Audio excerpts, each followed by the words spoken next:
Hey everyone, and welcome back to the Nordic Sound. As always, I am your host, Jamison Foster, ethnomusicologist at University of Colorado Boulder, and today we are welcoming onto the channel Faber Horbach of Sowulo.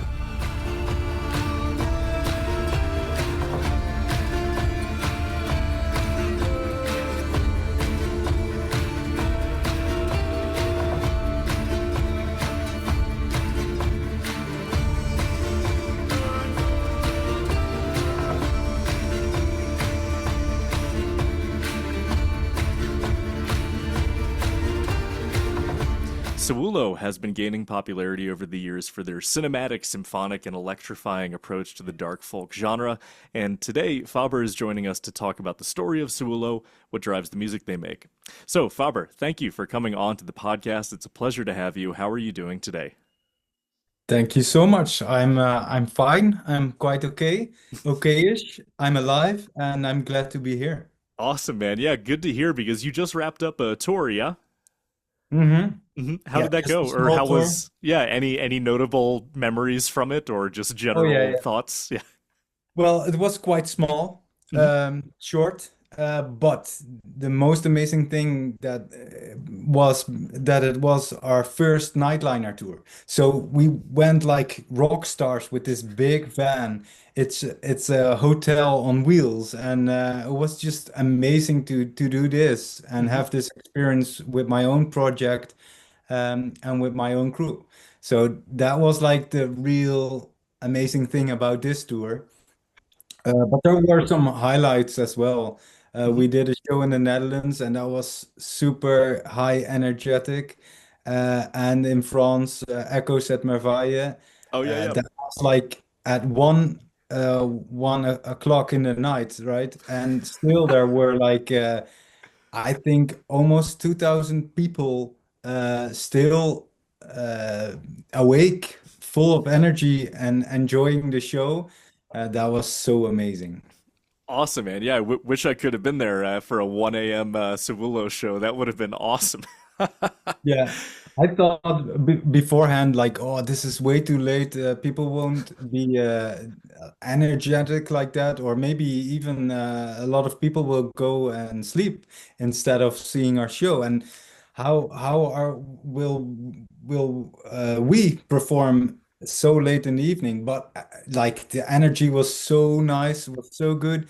It was really like a highlight, one of the best shows of this year, I would say. Hell yeah, man. It's funny how that changes because when you're getting started out, your fear is that you're too early, right? And that no one's Oh going to yeah, be at the venue yet. You're opening for someone that they want to see more than you. But now you're at exactly. the opposite end where you're like 1 in the morning. Who's even going to Yeah. be up at that point? Oh wow. Yeah, and then you open for Heilung next week or in a couple weeks, right?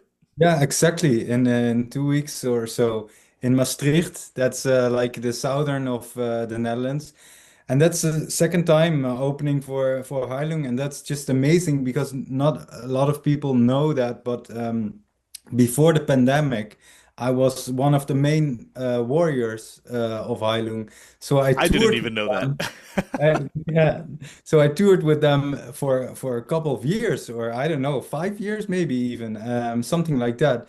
So they feel like family. So of course it's an amazing thing to get back with them, speak with them, and do that in this position of opening for them. That's amazing. Yeah. Yeah, man, that's quite a story. Like that's quite a circle that you just went through. You know, first starting out Exactly. as a warrior and now you're opening. That's kind of a dream in this genre, yeah. Yeah, it is. And like they're really kind and always Hmm. saying like you're doing such a great job. And of course there was a decision moment. It was in the pandemic. Will I continue being a warrior of Heilung, or am I going to totally focus on Sowulo? So obviously I made the second choice. But of course that's still like a big sacrifice. Hmm. Yep. Of course it was really like enjoyable to be with them and be on the road with them and be part of something that big. And to let that go, it hurts still sometimes. Yeah. Yeah, so what I see is a lot of warriors who also have their own music eventually have to make that decision. And it's a very hard decision because, in the very brief, experiences, relatively speaking, that I've had spending time with Heilung and all of that, like very kind, it's very much like a family, very supportive and all of that. But that's kind of like a curse in a way because then when the time comes for you to make that decision, it's a hard one to make. It would be Oh yeah. easier if they were awful to be around, they weren't fun, and you were like, well, I'm done with this, I'm doing my own thing. But instead, it's like, well, I love you guys, but I also Yeah. want to do this, and I don't have enough time for both. Yeah. If it wasn't for the pandemic, Hmm. I don't know what I was doing at the moment. Hmm. Probably still being part of Heilung. That's what I think. Because indeed they are so lovely and it's just one big family. Yep. Yeah. Awesome. And so this kind of feeds really well into the first question I was going to ask you because this is making a lot of sense for me hearing that you directly come from this Heilung side of things because the first time I saw you live was at Midgårdsblot. Was that 23? That was probably 2023. Yeah. And there were a lot 3 years of ago. there were Yeah. a lot of people that were there who actually hadn't even listened to you before and were just experiencing you for the first time. And what all of them mentioned as a big highlight of you, of Sowulo, was how much energy you guys have on stage. Like your stage presence really stands out. Where dark folk can be very similar to black metal in the sense that it's very easy for a concert to just be a bunch of people standing still. But with you guys, with Sowulo, your whole live performance has a very theatrical, but not in a superficial way. You know what I mean? A very theatrical approach to performing your music. Is that something that you have like that you would think comes from the Heilung side of things? Or like I would love to hear more about that because it's one of your more notable characteristics as a band is your live performance energy. Wow, thanks. I'm really glad to hear that because I always say we're not gonna perform in the sense that we're performing. Hmm. Uh, so I'm really glad you're saying that you experienced it in this way, because I always say to my musicians and to my crew, we're not gonna perform. We're gonna do our music or music ritual. For some people in the group that really works, but some people are not that ritualistic, so they just okay, go deep into the music, and of course the audience is there, but try to ignore them as much as you can and try to be in the music as much as you can. um, and through that the performing side will come naturally. So I'm really happy to hear that you experience it like that. Yeah. Cool, man. Yeah. So it's just a part of you're doing it for yourselves first. And it's but the audience is also there to sort of like experience it with you. Yeah, exactly. Hmm. We're all experiencing the music in a Hmm. way. Awesome. Of course, we're making the music, but I would say that the music is making itself, and we're also part of that, and we're also listening to that, and we're trying to surf on that energy. Hmm. Um, yeah. And then, of course, you feel the music is speaking for itself, also for us, and it's quite energetic. So, of course, a lot of energy builds up in the body, and you can let that out. And of course, I always am troubled with the idea we're not performing enough, or we don't have a show in any form, Hmm. because that's really formless. We're not doing any special things in a way of performing. Hmm. But Yeah. but like the music is the only output there. So of course we've got show elements like me doing a solo on the Carnix. Hmm. And you could say that's some, in my opinion, that's a performance. Hmm. But still it's really stripped to the bone in the way that it's serving the music. Hmm. Uh, and I'm not being in the spotlights, but the Carnix is in the spotlight. And then of course I don't have to perform anymore because I'm just doing the real thing on the Carnix, and because I'm also listening to that because the Carnix is like a real ancient instrument. You cannot control it that much. So I'm just giving my input to the Carnix, but the Carnix is speaking. So while I'm playing, I'm also listening to what is the Carnix saying today, because like each time I play on the Carnix with this solo, it is totally different. So because I'm listening and interacting, almost having a conversation with the Carnix, because I'm trying to get into that real deep, automatically or naturally, you get this performance experience as the audience is looking. Yeah.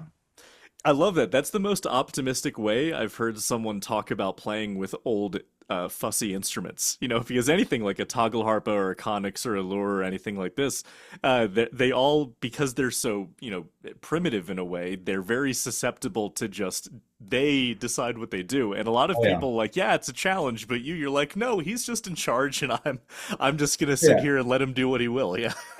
But it's also a strategy because like if I would have mentally chosen to try to take control over the instrument, I would totally fail Hmm. in so much levels that I'm just I'm not trying to take control Hmm. anymore. Because that's not the way how ancient instruments work. Hmm. They are gonna tell stuff. They're gonna choose and decide if they're up for it that day. So I would never say like I'm a Carnix player or something like that. The No, I'm Carnix just plays you. yeah, exactly. Yeah. I'm just a vessel, and I'm just yeah, trying to get the instrument speak Hmm. his mind. Yeah. Awesome, man. Yeah, so we're getting close into talking about like more spiritual matters now, like in the Great. sense that like the instrument is its own being and all of that. Oh yeah. And that's something that I definitely want to come back around to. But I wanted to get into actually talking about your discography, because we're sitting here and we definitely want to sort of tell the story of Sowulo and how you guys have developed and evolved and changed over the years. But before we get into that, I would love to hear how Sowulo came around, because the interesting thing to me is your first full length album is in 2013. And at least in my mind, that is the year that this style of music starts to blow up. So I in my mind very much owe it to video games like Skyrim, and all of this definitely creates a demand for more of this style of music. And of course, the popularity of Lord of the Rings and all of this fantasy that is just becoming very popular in a good way. And so it's funny to me that your first album comes out the year that I usually think of like people starting to get interested in this sort of stuff. So you've been around since like the very beginning, at least in my mind, of this style, the way that it's been for the last 10 or 15 years or so. So I'm very interested to hear how you came to this style of music, because it's not exactly a typical style of music for someone to get into. No, exactly. And indeed, back in that day, nobody was thinking about it or doing it, except for a couple, like only I would say Wardruna. Hmm. Uh, and you had some old traditional folk Hmm. uh, things like Hetningarna Hmm. uh, or Garmarna. Hmm. Um, but yeah, like nobody was t really taking care. No, how do you say it? Um, there was not a scene back in the day. It was very much like a SoundCloud I don't know about Ah, you, yeah. but to Okay. me, it was like a few people had like little, maybe MySpace a little earlier or Yeah. SoundCloud albums, but you're right. There was no like scene yet. No, And absolutely. you're giving me the word that I was looking for. 2013 is when I start to think of the beginning of the scene.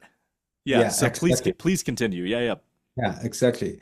Like back in the day, I started making this type of music, but in a very authentic, Hmm. crazy way, Hmm. because it was not with Viking instruments or old instruments. It was only modern instruments. Hmm.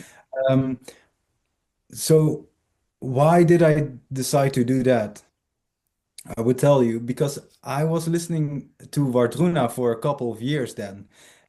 I discovered it in 2008 on MySpace, actually, like you told, um, and it just blew my mind. Hmm. Um, I just kept listening to it. And even my father told me I was living back at home Hmm. back in the day. And he was just telling me, "You're gonna make this music one day." And I was like, "Nah, man, why are you saying this?" Back in that day, I was in a folk metal band Oh, hell as a yeah. teenager. Yeah. But yeah, like I listened to Wardruna a couple of years and traditional folk music projects from Scandinavia Hmm. and also Bulgaria.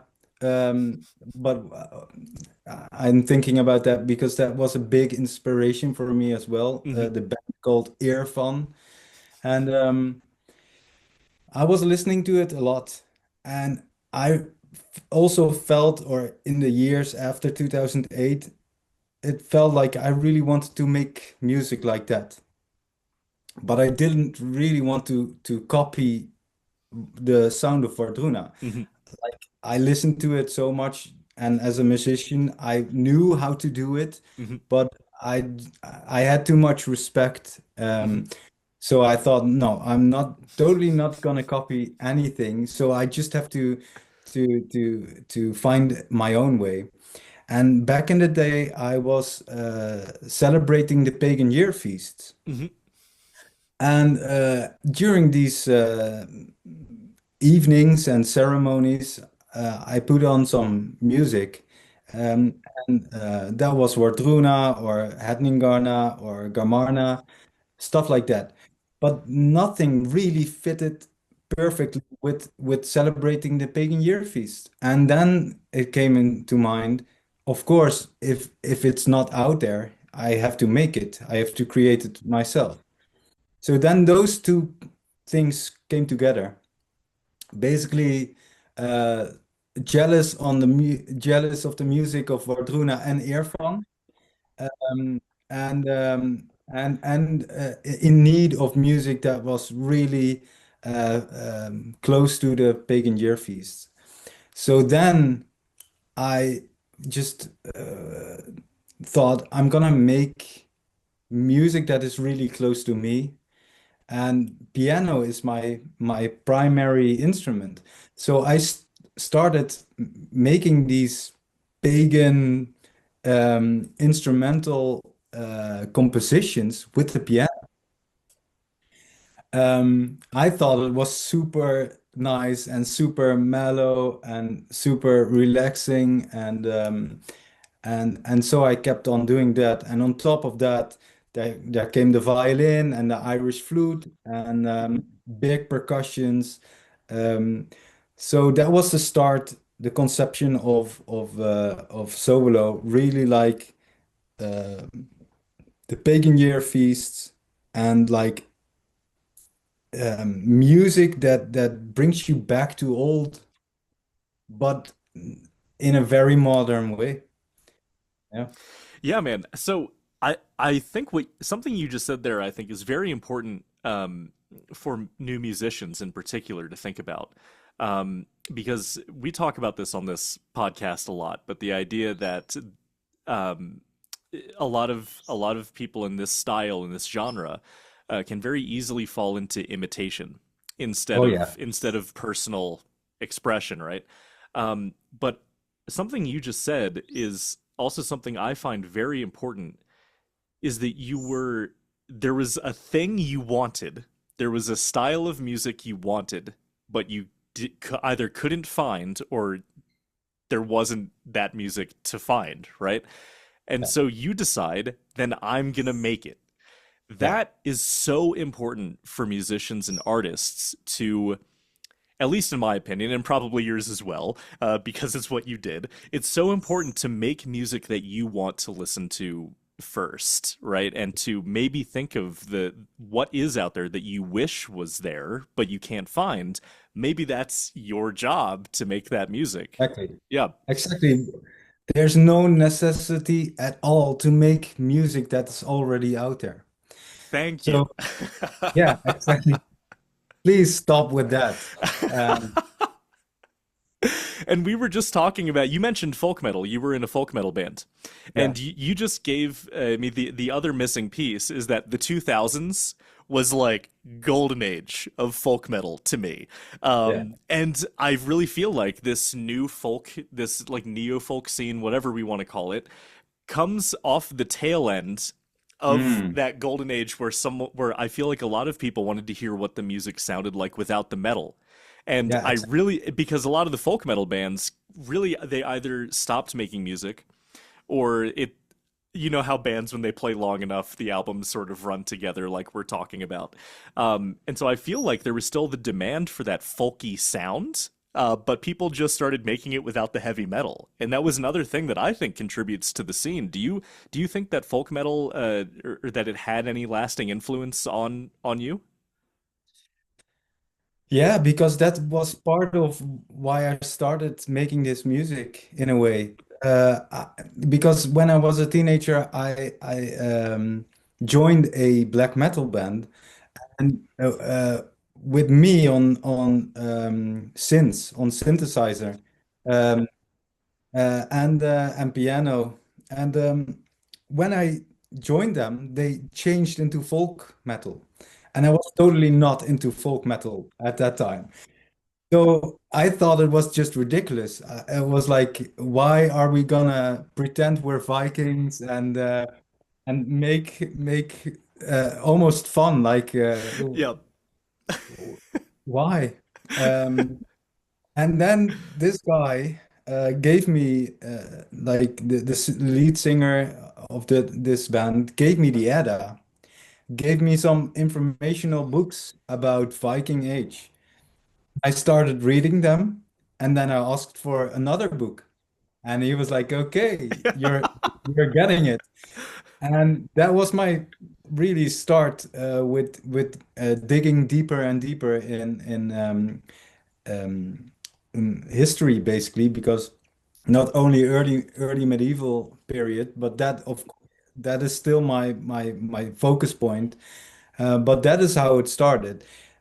So yeah, that influence and the influence and all the experience that I had with this folk metal band, I took with me, and that is indeed also why and how Sowulo was born. Yeah, Awesome, man, because, I don't want to dwell on this folk metal thing for too long because I really do want to start talking about your albums. But it's just this is the first time that I'm getting the chance to talk about this in an interview with a musician because, um, at least to me, it's really hard for me to not hear this music as literally someone takes folk metal and just takes the metal out of it. And yeah. it's entirely like that's to me what so much of this music is, but not a lot of people talk about it in that Oh yeah. way. Especially, I think of a band like Ensiferum. Like you listen to their like album intros, those little symphonic or folky things they would do, and I'm like, this is what became this music style. It's so hard for me to not connect the two. Exactly. Like I must say, then you're talking to the right person because Hell yeah. in, indeed, like I had this moment, like we've got Vardruna, and after some years, Heilung also came along, and we got like uh, crazy stuff like Dunheim uh, or Skald and stuff like that. But I was always like focused on what is the gap that I can fill in. What is n I don't want to be Warduna. I don't want to do any copying of Heilung or something like that. What is my own thing? And when you're doing this for years, then slowly it unfolds, and you also see more clear and clear what your thing is. And after a while, I was making jokes, like, what if there was a Viking metal band in the Viking Age? Yeah. And basically, that is what I'm doing the last couple of albums. Yeah. It's if you look at it as a composition, it's totally metal, like 100%. Oh yeah, Uh, heavy throbbing. It's great. oh yeah, like if one day I don't like to be in this type of music genre anymore, I will just make all my albums again, but with electric guitar. Easy. It's gonna be so easy. Um, yeah, but that is like really what I'm doing is I'm making folk metal as it was in the Viking Age, if it would have existed. So yeah, That's awesome, man. I just love how out there that is because that's such a great concept and that's that kind of solid idea of what you want or what you're shooting for is so yeah, important for an artist to have and I'm glad you have this. Really, I love it. It's such a great idea. Um thanks. yeah, so with Alvenrad, how does that is that the result of your very first attempt to do like a celebration of the year? Yeah, Yep. excellent. That is totally that album, completely instrumental. I started out playing rhythmics on the piano, um, and yeah, it was like really calming piano music. But on top of that, I just created this cinematic world. Um, and yeah, it's totally about the pagan year feasts. So that has nothing to do with metal. Basically, all the folk metal intros and outros, but it never comes to the point that you hear any electric guitars. That's beautiful. It is. It's like a, but I don't want that to take away from this. Honestly, this is one of my favorite albums from you. So I view that as a good thing, right? That it Yeah. does. It's like a lot of those Ensiferum or Afintral intros and interludes that you're right. They don't get to the metal, but I love it. Yeah, me as well. And it was like really came out to be because I was still in the metal band back then, and we were like a proper band. So we decided everything together, and I was like really tired of that because it makes everything so difficult. Um, and I was really enjoying making all the beautiful intros and outros, and I just felt like I'm gonna do my own project. It's gonna be only this bit, like only the nice intros and outros, but like entire songs with that. And it's gonna be totally about the pagan year feast because I'm missing that type of music. So that's born from that. Excellent, man. Yeah, because I'm sorry, I'm just still that is just such a great concept that it's just this solo is what happens when the keyboardist for a folk metal band gets tired of the band and goes off to do his Exactly. own solo project. That is the best way to describe this record. Yeah, yeah, exactly. It is. It's totally cool. Oh, awesome. So going forward to Soul and then through Mann, things do start to take on this more cinematic, heavier. I'm not really finding the right adjective, but you'll probably use a better one. But things get definitely start to get heavier, but without the instruments. So I'd love to hear sort of how you went from Alvenrad into the rest of these next couple of albums. Yeah, like let's do the step from Alvara to Soul because I would say like Soul is just a reinvention of the first album, not entirely, but mainly speaking.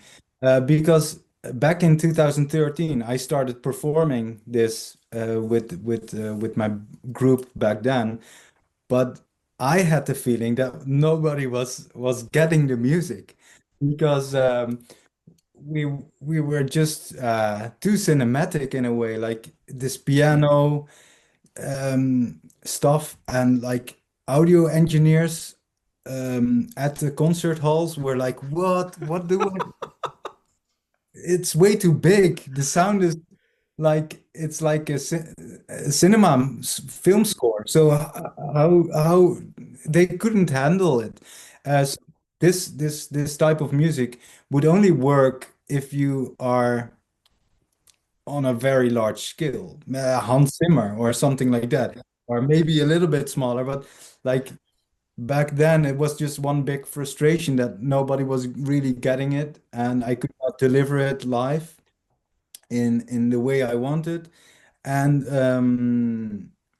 and I think it was just too far out um, for people to really understand. So then I felt like if I change some instruments to more common instruments like the Irish bouzouki, and I'm gonna strip it back completely and be as far from cinematic as possible, and let's do this really acoustic album. And then I just started reinventing everything. All my piano pieces, I divided on for I recomposed it for Irish bouzouki and Celtic harp. And that's also the first album that I started playing the nickel harpa. So there's a couple songs as well written on the nickel harpa, but it's really stripped down, really instrumental, and still has this relaxed vibe going on. Um, and so people are still enjoying that the most because it is really clear to me now that people are listening way much more to relaxing, calming music on the background The than Enya effect. that exactly than music that is really demanding and in your face. But yeah, that is the music that I'm really into. So then we're gonna go to the next album, the Mann album. Then I just basically got back the cinematic input, but I started writing all the music with these new instruments that I had, the Irish bouzouki, the nickel harpa. I also had the yauhiko or toggle harpa.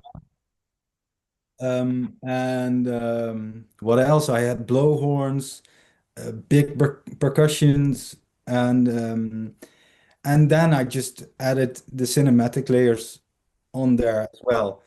And like in the last couple of weeks before entering the studio, um, somebody gave me a Anglo-Saxon poem. Oh, I was composing the last track of the album, and the studio was already booked. And she gave me a poem, and I was intrigued, and I started naturally um, singing this poem on the last track that I wrote, Was Wildum. It was a rune inscription, not a poem exactly. Um, and um, and that fitted just way too perfect, and something magical happened. And then I thought, well, it struck me like maybe I should go and step away from only instrumental music because probably also when I'm gonna start singing, people will be engaged more because vocals are highly overrated, Yeah. but it's a thing. Um, so I thought like let's try and to start getting in some lyrics. And just before entering the studio, I was like done with all the songs for 90% with the lyrics. And that was just crazy, of course, trying to write your lyrics in Anglo-Saxon. Until this day, it's really crazy that I'm doing that. But that is the first album that I did that. Yeah. Do you it's funny. So as I'm in both camps, so I'm an academic, but at the same time, I'm not so much of a dork that I can't just appreciate things as they are, right? And the reason I'm bringing that up is because so when you're writing these lyrics in this old language, you're kind of asking for philologists or linguists to really nitpick or like criticize or anything like that, like how you're actually using the language. Yeah. Have you dealt with that before of like and if so, if you have dealt with people like criticizing, oh, it's not perfect, it's not fluent Anglo-Saxon or whatever, how do you sort of take that criticism if you do get it? Well, I never received any critic on it. I Oh really yeah. hope to get some. I really, really hope to get some. Because listen, hear me out. I, I'm writing all the music. After that, I'm gonna basically ask the song, the instrumental part, what needs to be told. And of course, already know where it's going and what the concept of the album is, but the actual lyrics, the actual words on that specific song, it's like really um, a conversation between the song and me. Then I'm starting to do the best I can to write Anglo-Saxon. Then I send it to a friend of mine who's a linguistic, and she corrects me as far as she can. And then I send it out to the University of Leiden, and there's a professor, Old English, and he has like 4 or 5 pupils, and he makes an exercise of it, and they correct my lyrics, and they send it back. Of course, then it's completely messed up because language back in the day is way more complex than it's now. So words really change when something is underneath or up, or then words completely change. So then I have to fix it again on the melody. And then I send it back to them again, and then they speak in voice memos to me how to pronounce it, and then I go to the studio and sing it the best I can. So I really hope there are some proper geeks out there who are saying, "Oh, that's not totally correct," because I'm doing all the effort I can to make it 100% correct. Yeah, so Faber, I'm going to be honest with you. I just gained a whole new level of respect for you. Like you telling me that you do that because because the reason I ask is because it's so much easier, especially when you're a musician. You just write it, it sounds good. You don't get any second opinion and because it's your baby, right? I wrote this is my song, right? But that extra step you take to really make sure that you're being responsible, like that actually really means a lot, man. But the reason I Yeah, ask is because so my closest friend here in Colorado, you might know him, is Matthias Nordvig, who's an expert in Old Norse, and so he just has a buffet of all of these uses of Old Norse, and he's just like, I can't do it. But he still loves the music. But if you get him started on the lyrics, you can tell that he's really chomping at the bit, right? But that's the perspective that I had going into it, is knowing that like there's the academic side of it, but then there's the aesthetic side of these lyrics. And I think that both are equally valuable because yeah. you can't expect musicians, artists to also be teachers. It's nice Well, if I they're both. expected. Yeah, yeah, awesome, man. Well, I expected when you're really into this and you're doing it, I think you're not allowed. No, I mean like Hmm. you really have to do the real thing. Hmm. Otherwise, it's just empty blah blah blah. Hmm.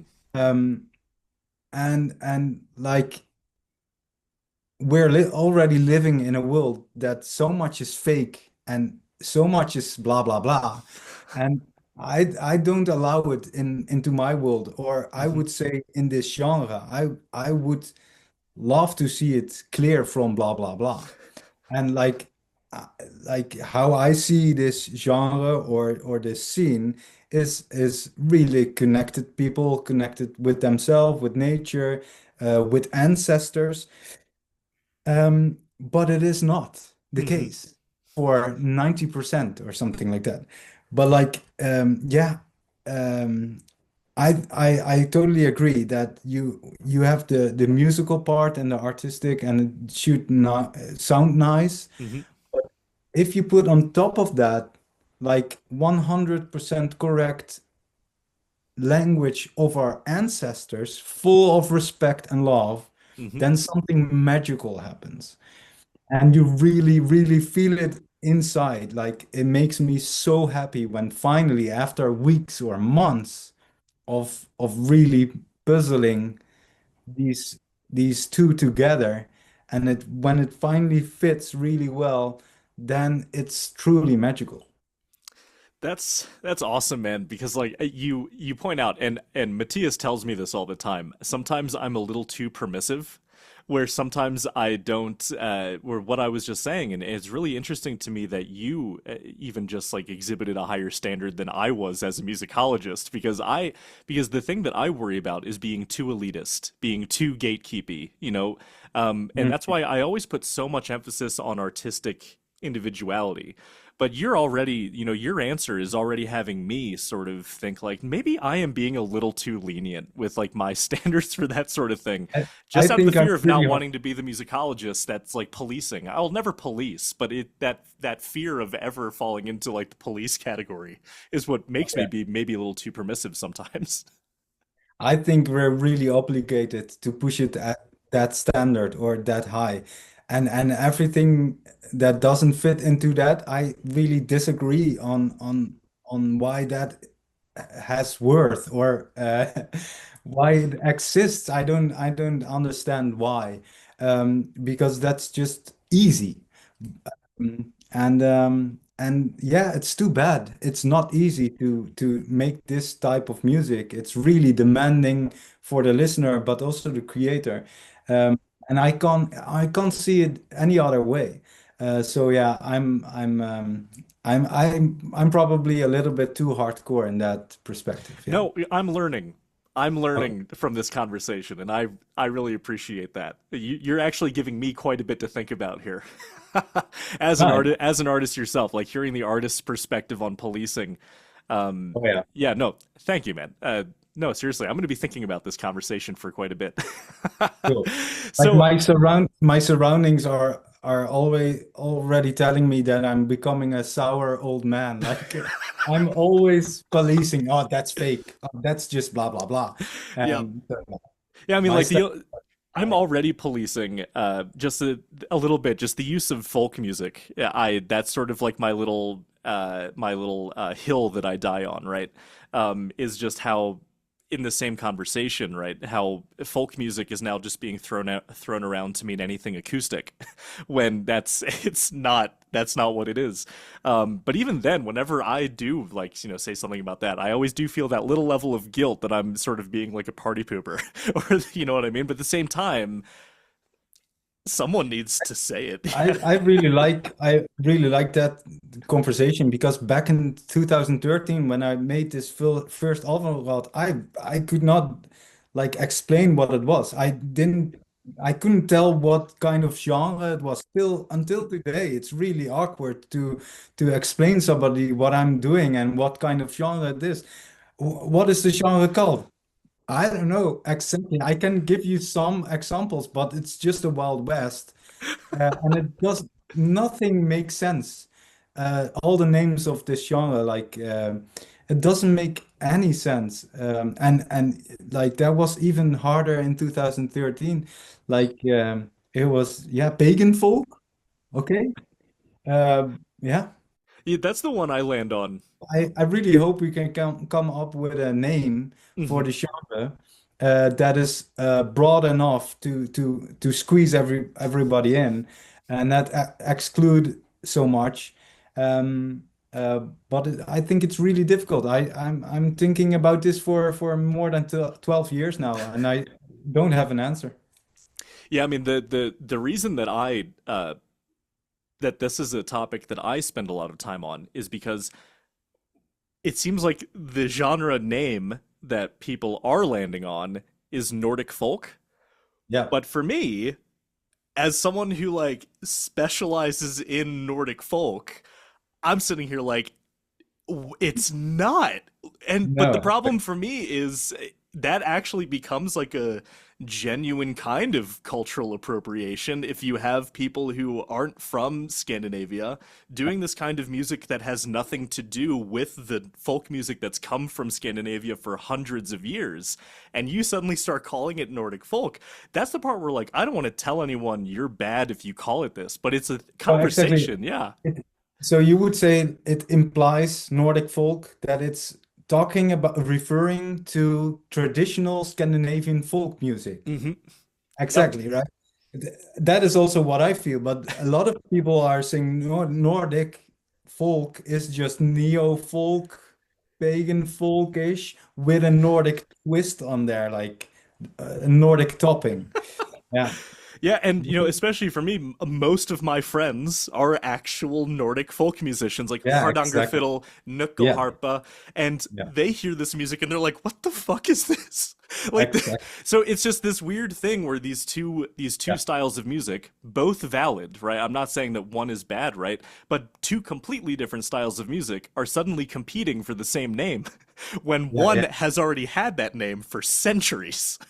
Yeah, exactly.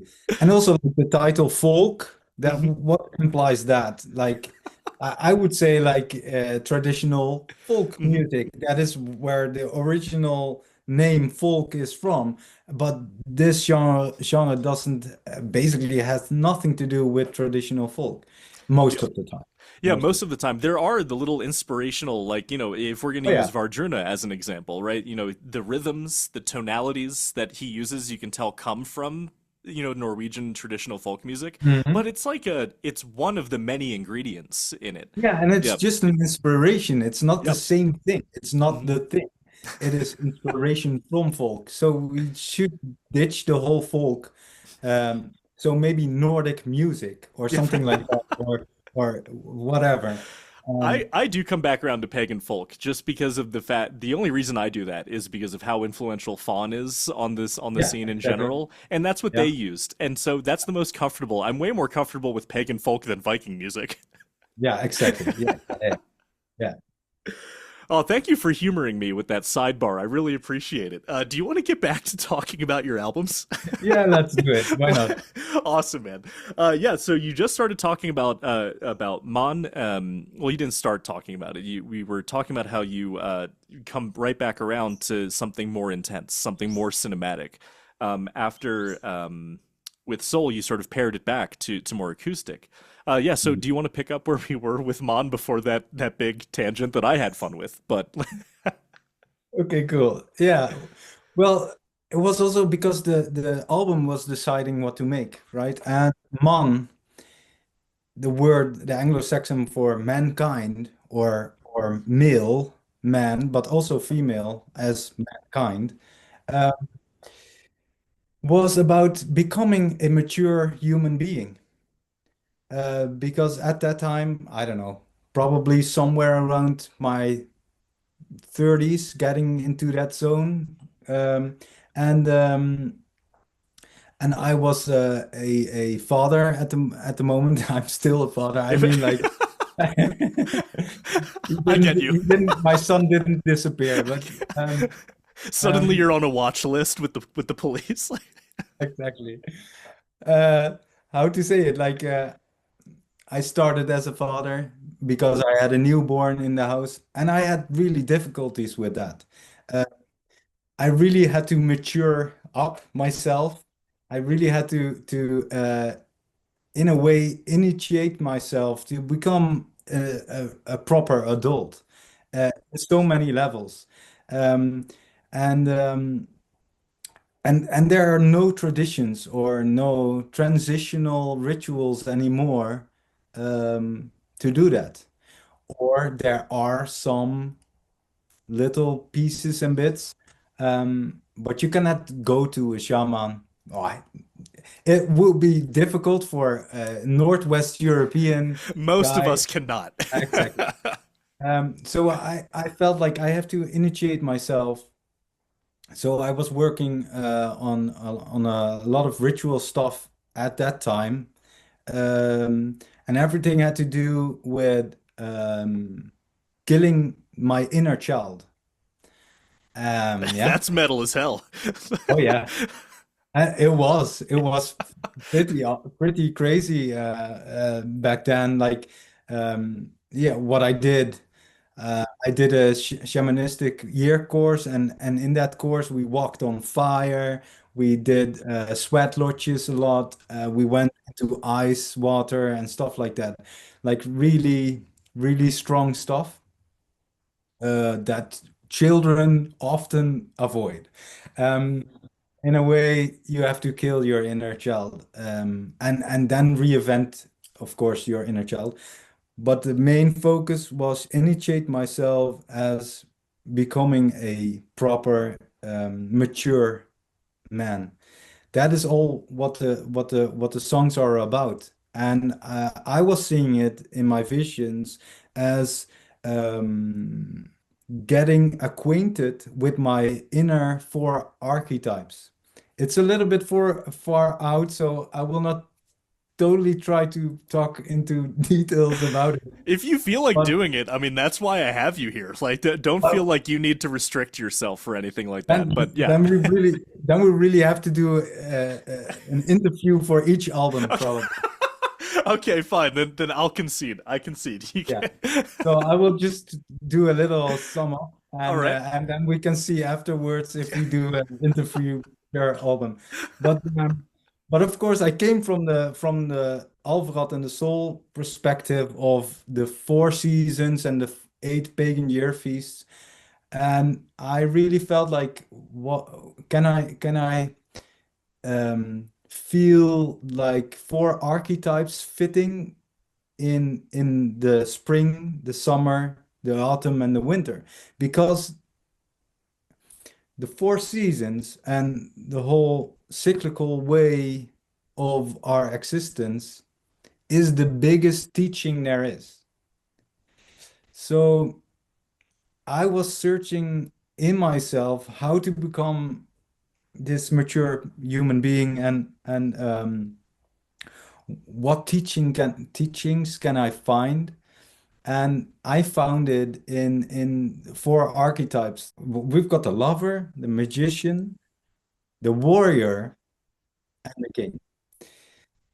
And so I really went into working with those energies and asked them, what can you tell me, give me, to initiate myself to become this mature human being. And that is what the album is about. And like we've got a lot of examples of grown up men, especially that are not mature at all. I don't want to name anybody, but you've got like some presidents in the world going on The U.S. is that the are factory for that right now. That's where we're exactly, mass producing them. exactly. That's like such a beautiful school example of being a grown-up person, but not mature at all. Non-responsibility, nothing at all. Not taking care of the earth, nothing, not taking care of your direct surroundings and stuff like that. So basically doing that properly, giving love as the lover, and as the warrior, protecting your loved ones and your environment, and ruling it as a king, and not an ego king, but like an archetypical, really wise king, um, and being a magician or a shaman, like a healer, and taking really care of the world. That is completely where Mann is about. And of course, that initiation is not that easy. So the songs are really demanding and really hard. But as a lover energy, there are also some really beautiful, lovely melodies on there as well. And then the warriors grabbing you by the balls. There's a Berserker song on there as well, Bera Born, and like it is so loud and raw. So a lot of contrasts on that album, composition-wise. Yeah, Mann is my favorite album from you, by far. I Yeah. mean, and what's really funny about this, I turned 30 in 2 weeks. So Oh wow. hearing about this, I know the hairline throws people off. People Yeah, think I'm a lot indeed. older. But yeah, I turned Indeed. 30 in a couple weeks, and so now I think I'm gonna put this album on that very last night and sort of go through the changes, right? Because yeah, you creep towards 30, and I start dealing with the same things, like the inner child and like being an adult, Yeah. the lack of You this sort really of need a real initiation. transition. Yeah, Yeah. Yeah. very much. It's a great album, dude. Cool. So listen to the album and walk on fire and do some diving in ice water and you'll be fine. All right, yeah. I mean, if you read about any horrible wildfires in Colorado, I had nothing to do with that, right? Exactly. So let's talk about Grima. Um, Oh so wow, yeah. so Grima, am I remembering correctly? This one is very poetic. Like, Yeah. yeah. So yeah, let's talk about this. At least in my head, I couldn't go through and listen to every single album again to refresh. No, no, no. But please tell me how close my memory is with Grima specifically. You take on that storyteller aspect a little bit more, right? Totally. It's Yeah. it's a storytell album basically. Yeah. Yeah, okay, cool. No, so I wanted to ease into it in case I just Yeah. completely No, no, no. whiffed that and it's a different album. No, but so please, I would love to hear because artistically, this album is fascinating to me. I would love to hear about how you sort of dove in to this storyteller role with this record. Yeah. Commercially, that is just the baddest thing to make because nobody is listening to it. Of course, like you listen once to once at that album or track, and then you're done because you have heard the track. So indeed, it was like a really specific um, place of mind, and creating that album was really something special. Just before the pandemics, I was doing some Viking reenacting. Of course, I did that for years, but I met this storytelling guy from the Netherlands at a Viking reenactment museum thing in Denmark. Is this Tim? No, No, not Tim. Okay. it's Sorry. Nick, it doesn't matter. Nick van Eck. Okay. And he was there doing some storytelling, Hmm. and he walked towards me and he asked me like, Faber, you're doing stuff with music, right? Am I correct? Yeah, yeah, totally. Okay. Do you have an instrument with you? Yeah, yeah, too. Oh, that's amazing. Can you just make some music, maybe? While I'm telling a story. And I was like, yeah, hell yeah, man, that sounds great. So I started improvising, and he was doing stories about the Edda, like the stories from the Scandinavian mythology. And of course, as a geek, I knew them, so I felt where the story was going, and I could participate and anticipate on that. So I was creating music, and we really felt it the first time that we did it was something so special, and the small audience was also really into the story, and he was like, "Oh, I'm doing this storytelling for years now, but this was something else, man." He also felt he was going mad. He was so getting into deep into this stuff that the words just came out magically in a different way. And for me as well, I was not thinking, I was listening to his story, and my hands were just doing their own thing. So in that moment, we decided to do it another time in the Netherlands, also on a Viking market. And after that, I just asked him, can we just record this? So And I just told him like we're gonna capture the spirit of what we're already doing. So I'm not gonna say how to how to tell it or basically stop the recording and do it again. No, he went straight into it and didn't stop speaking and was just a one taker for 20 minutes long. And I was just sitting quietly on my home studio listening to him. And then we did a second one, and that was 30 minutes. And I was like, oh shit, this is long, man. Um, but yeah, great. And after that, I sent him home. And the weeks and months after that, I was just doing the same, improvising again on um, his storytelling, making mistakes, being off key. Um, the instruments, of course, that was like really geeky. I only used almost only Viking Age instruments, and they went really off. And like, so that's just also one takers. I didn't basically edit it. If you really listen to it, you hear all kinds of weird mistakes and stuff. Um, I love it. and that was just that product. And then the pandemic came, and basically I just had time to finish it, um, and released it quite fast in the pandemic situation. And that fitted so well because people were sitting at home, and I really felt like, oh, I'm gonna give them a winter gift. They're gonna sit at their home and listen to these stories. Yeah.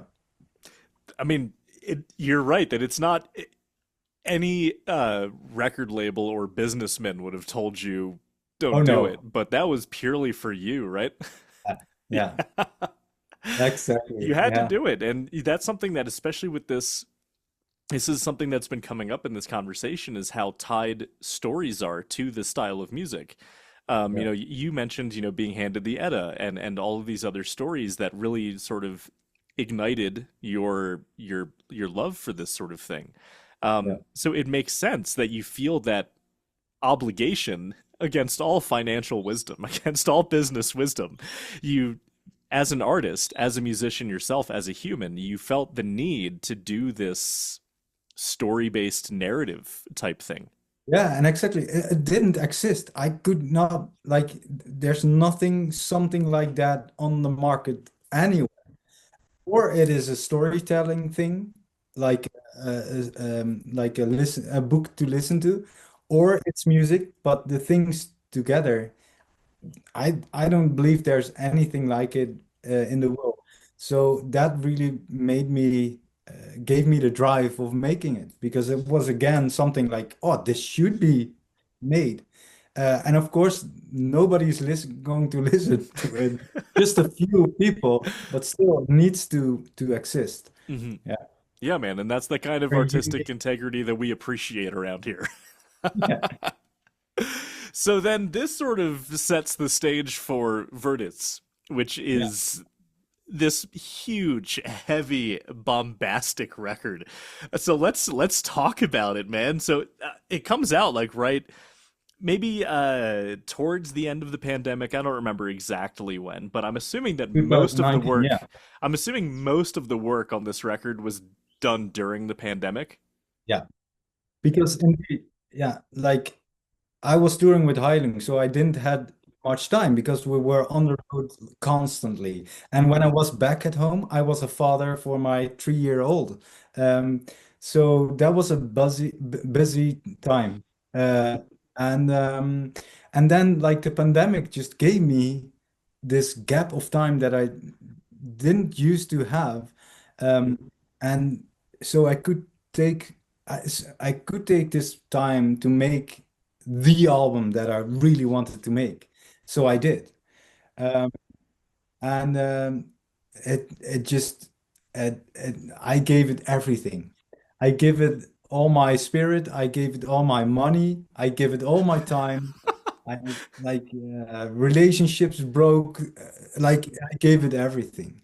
Um, And Wurdiz is the Proto-Germanic word for destiny. Uh, and I felt like in those years, destiny was messing around with me a lot. So I needed to get acquainted with destiny. Um, and basically getting to know destiny or my destiny and having conversations with it. Naturally, that became this concept album. And destiny is something weird. Yeah. Uh, and and so the album is also really demanding because if you're really aligned with your destiny is really demanding. Uh, so also in a composition, I did a lot of crazy stuff to make it demanding, and um, and of course that's also that makes it difficult for people to listen to it. Because you cannot put this album just on the background No, and you be like cannot. that, that would be like weird. You cannot have a conversation with somebody while this album is playing on the background. It's not possible. It will demand like, hey, I'm here. Yep. Hey, I'm here, motherfucker. Listen to me. Um, and that is destiny. Hmm. It is not like you cannot just go easy on destiny. It will Hmm. just be there and grab you by the balls. And if you don't listen to your destiny, oh, you're in for some trouble. Yeah. Yeah. So, what was the reception for this? Because this you're on Season of Mists now, if I remember correctly. This your first or only record with By Norse? Exactly. Yeah. Yeah, so what was that? So as this on like a record label, I don't know what record label you were on first, or if you were just I entirely. wasn't. Yeah, so okay, I was so I totally doing nothing. Yeah. again, I'm easing into this in case I get a Cool. important fact very wrong. So you're working with a record label with this too, right? So that's a pretty big step for a musician or an artist. Not always necessarily an only positive step, but it's a big step in the sense that like, oh, this is a big deal now. So Yeah. what is that like, when you're almost in complete control of your own stuff and then suddenly you do have this greater responsibility.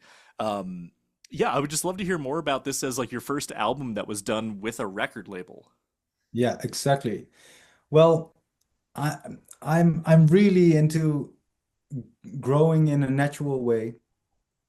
And I'm really into having control over my music and do whatever I need to be doing, and not something that is selling good or is for a broad audience.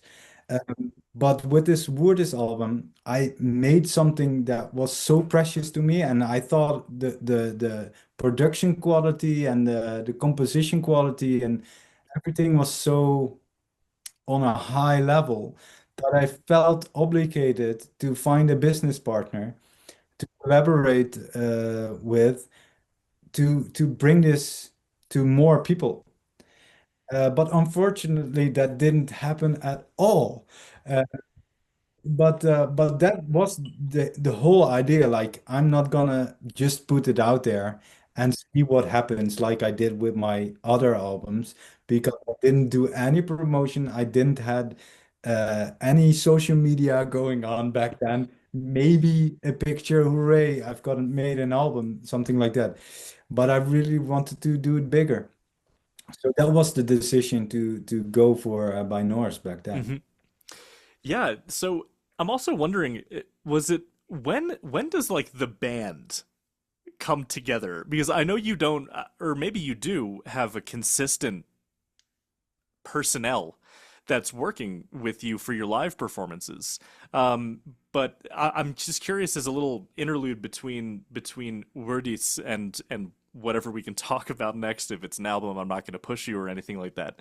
But I would love to hear like where this Sowulo army comes into play because you have some charismatic figures that play with you.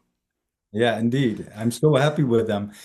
But let's go back what I told before. Like I came from this folk metal band and we were making decisions together and it was just so hard, so slow. So I really felt like I'm gonna do my solo project and I'm gonna just grab some musicians and go to the studio. And in my opinion, it was just a album project. Um, I didn't necessarily wanted to do it live as well. So I just got in some musicians and they didn't know each other. I didn't know some of them. So and they never met each other on Alvenrad. They never met. We were never together in the studio. It was only me with this musician. But when the final product was there, I invited all these lovely musicians to my home, made some proper dinner for them, and then we listened to the album.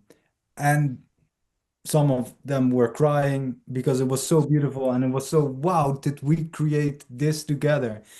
And then somebody told like we're almost the same age approximately. We're all musicians. Why not take this to the level of performing it live as well? And then we started doing that um, back in the day, like 2013. And then we added a Celtic harp player later on, some years later. And yeah, like I told, like during the Mann uh, album as well, my life really started to fall apart in many levels. I was working as a physiotherapist. I had like a proper salary and proper job, and I was just making music on the side. Um, but like a lot of collapsed, and also like that group of people around me who started playing with me as Sowulo, uh, just completely broke down, except for Chloe, the harp player. Then, of course, I was involved with Heilung, so there was no necessary and necessity to have a band. And but then some amazing festivals asked me, wrote me like, can you come and play? And like the first three or four, I was like, no, sorry, I don't have a band at the moment. But of course, after a while, I was like, oh shit, I really have to have another answer one day soon. And then the pandemic came. I had all this time. So in the pandemic, I decided, let's take this time to end write the Wurdiz album and to create a group of live musicians around me to be able to play these songs live. Uh, because most of like the Mon album is just me playing all these other instruments and just put all those layers together and there you are. Um, and after that, like during the Wurdiz album, I had this group going on with the string section, so I was able to record them all and create this massive sound. Um, and they're just brilliant musicians. And yeah, we're still primarily speaking, the project is still mine. I'm the father of Sowulo, and it's gonna stay like that forever. But some of these musicians are I'm really working close with them. Um, some more than the others, and I would say like if I would ever form a band again, I there are some people around me that will be in there. Yeah. Uh, so I must say slowly there's it's not my solo project anymore, I would say. Organically, it's developing more into a group thing. Yeah. Cool, man. So again, I'm not going to push you, But is there anything next for Sowulo you can talk about? And if not, we can just talk about something else. But I want to give you the chance if there is anything you do want to, or you can say, or you do want to talk about. The floor is yours. Thanks, thanks, thanks. Well, I'm not gonna tell you Cool. much at this point, Hmm. but if we look at the discography, Hmm. then we've got the first CD in 2013, and then the second album in 2016, Hmm. and then 2019, Hmm. and then 2022. So if you calculated with me, uh, you would expect something new soon, maybe. Maybe. Yeah, yeah. I feel really pregnant, like really. mm, it- oh man, it hurts a lot. I'm totally overworked, and yeah, I worked my ass off, and still working my ass off. Hmm. And so yes, I would love to have a lot of conversations also with you. Like I would love to have a conversation in a couple of months or so and see what we can tell about this. Yeah, sounds good, man. Yeah, no, great. No, I'll leave it there then. That sounds like a perfectly fine appetizer, if you will. I, All right, man. I mean, like if there's nothing else really that you wanted to that you had on your mind that you wanted to talk out, I think honestly that's a good amount of interview to listen to, yeah. oh yeah, this is hardcore as well. It's also demanding, Yeah, probably. yeah, Oh, whole different. No, I always sympathize more with the people I'm interviewing with who are doing this conversation. In your case, an hour and a half of a second language, where if I had to do even 5 minutes of Norwegian, I would just pass out. Yeah, man. So very much looking forward to whatever you're pregnant with. yeah, And thanks. I've really been especially, the conversations we had about the genre in general, music in general, being an artist, and then also just the whole story that you've told us about the development of the band. I now have a whole new appreciation for Mann, which was already my favorite record to begin with. Mhm. Faber, it's really been a pleasure having you on the Nordic Sound finally. I think the first time I sent you an invite, you were in the middle of touring season like a year and a half ago. And so we sort of had to put it off, but I'm really glad, especially with me seeing you at Midgårdsblot again in a couple months now. I'm really glad that we finally got to talk, man. Are you gonna be there as well? Oh yeah. Yeah, Oh, great. my wife is coming too. It's going to be her first time in Europe, and Oh, she's wow. getting off the plane and right to the campsite. Let's meet up there. Yeah, Would for be sure, man. super amazing.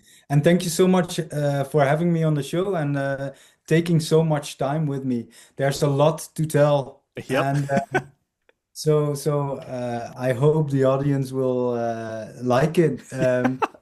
But it's way too long, of course. So sorry, you guys, but there's so much to tell. But thanks for having me on the show and taking the time. Yeah, of course, Faber. It's what I love to do. So yeah, so just I'm gonna stop the recording and just hang out for a second. But just as a proper salutation for the podcast, thanks for coming on. I'll see you later. All right. Great. Thank you so much.